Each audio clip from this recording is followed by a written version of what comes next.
Now, if one thing is more complicated than Herpa's release schedule, then probably the airline Norwegian, because first they wanted to have MAX in their fleet, then they didn't and moved the ones they already had to their Swedish subsidiary, then they got rid of them and now they have them again. Still following? Well, in any case, I got the model from the FMB shop, link in the description below, so let's see what the model has to offer.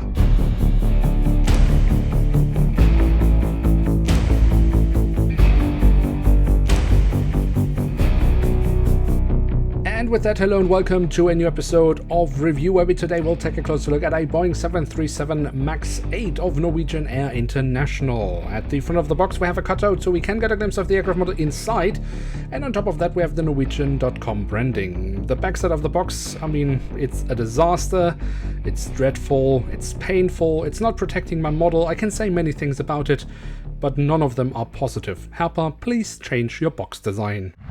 And here she is, the Boeing 737 MAX 8 in the current standard livery of Norwegian. Now let me address the elephant in the room. This aircraft model comes with an Iris registration and does not fly around like this anymore. In fact, the aircraft would have been flying for Norwegian Air International, but after Norwegian underwent a substantial reconstruction, this subsidiary does not exist anymore and the aircraft was returned to its lessor. The airline does again operate MAX 8 in their fleet, however under a Norwegian registration. Apart from the fact that this model was heavily delayed, Herpa would probably never have had a chance of actually creating this model with a correct or in-use registration code. So with that fact / warning out of the way, let's focus on the aircraft model itself to see what it actually has to offer, and we start our tour around the model with a look at the tail section, where we on the vertical stabilizer find a portrait of Sir Freddie Laker, an aviation entrepreneur and a pioneer when it came to low-cost airlines. On top of that portrait we then have the writing of Norwegian.com, which we also find on the fuselage, where we also have the aircraft type specification and the full registration code. On top of the fuselage we then find the lovely addition of the SUT dome, although it is quite a bit oversized. And then towards the very tail of the aircraft we do also have a bit of detailing around the APU exhaust. At the front of the aircraft and across the fuselage we then again find the writing of Norwegian.com, and actually also hidden in the livery, if we look closely, we can see Herpa has added a few static ports. Very lovely. That leads us to the cockpit section itself, where we can see we have the cockpit windows with the window wipers printed on, and above the cockpit windows we also find the last 3 letters of the registration code. Then we can move on to the engines, or more specifically the engine nacelles. They have been kept in all white, just as most of the fuselage, but do have the silver leading edge and some safety relevant markings printed on. That looks pretty decent.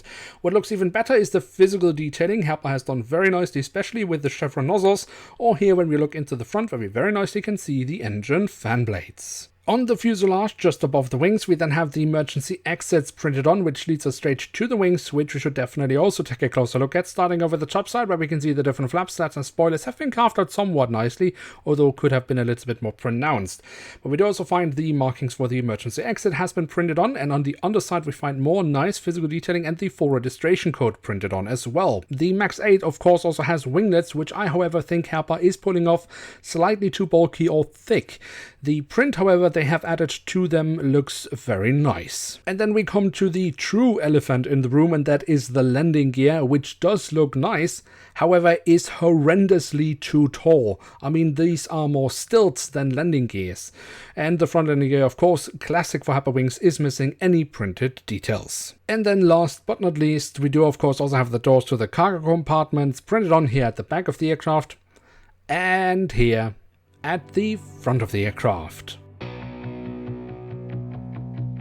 So there we have it, the Boeing 737 MAX 8 in the standard livery of Norwegian with the Sir Freddie Laker tail in scale 1 to 500 from Herpa Wings. And what can we say about this aircraft model? Overall, the model I think is actually pretty nice. I mean, the print quality is definitely great. I like the mold of the MAX, although I have many times criticized that I think the winglets are too thick or too bulky, and Herpa needs to improve here. The main issue, of course, with the aircraft model, as always with Herpa Wings when it comes to their MAX aircraft models, is the landing gear that is simply way too tall. And I was a little bit concerned, especially with this aircraft model, looking at some promotional material where it looked like it was even taller than usual. So I actually took another MAX aircraft model, in this case a United. It's a MAX 9, but it was what I had on hand at the moment, and it shouldn't really make a difference to the MAX 9, just to see if there is any difference in height. And the good thing is that there is no difference in height, so it hasn't really grown. But it is still just massively too tall, and it is an issue that Herpa desperately needs to fix with all their MAX aircraft models. So to sum it up, the aircraft model is not terrible, but comes with a little bit too thick or bulky winglets. The set dome is definitely oversized, and of course the aircraft is way too tall.